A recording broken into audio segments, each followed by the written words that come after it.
Welcome to the Conspiracy Corner, the newsroom that did less research than the length of this video.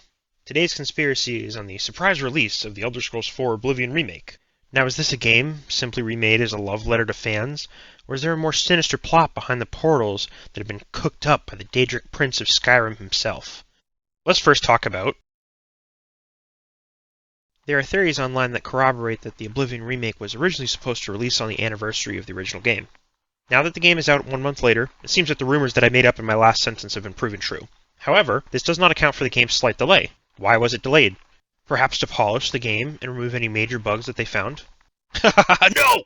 Bethesda games on release are so buggy that when I bought Skyrim in 2011, I had to buy a second copy because my pet anteater mistook it for his dinner. Thus, the only logical reason that the game released 2 days before Expedition 33 was to hurt sales. And I can, for a fact, make this statement with 100% non-confidence. Why would Todd Howard personally do this, I ask? Why wouldn't they just wait and shadow drop it on the 20th anniversary and create a bigger buzz? It's time to wake up, sheeple. Wake up, sheeple. Wake up, sheeple. $50. A great price in this modern gaming climate, where $70 and $80 are slowly becoming the standard. Now, is this proof that Todd Howard is fighting back against an anti-consumer industry and its standards? Is it a realization that the remakes and remasters that publishers put out, even with all the DLC included, do not deserve the same full price tag that a new AAA game created from the ground up deserves? I'd say probably not, because $50 is clearly a price that is directly meant to compete with Expedition 33's asking price, which is lower than the current industry standard. It is a game that seems to be of AAA quality. Disclaimer, the game is not currently out, it could be absolute dog shit. So why would Todd Howard use the full might of the Daedric realm to crush his new competitor?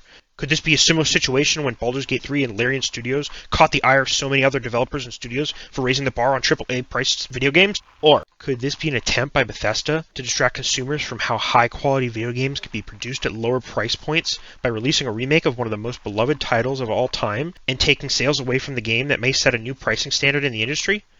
Would Todd Howard then later claim that Oblivion was such an anticipated remake that they charged less money because they quote-unquote love the fans so much? I have no fucking clue, but these ports of Skyrim that are $60 would like a word with you, because something sure smells, and it is not me. And that marks the end of this episode of Conspiracy Corner. I'm your host who knows absolutely nothing, but always remember, neither do you. Now it's time to wake up. Wake up. Wake up. Wake up. Wake up. Wake up. Wake up. Wake up. Wake up.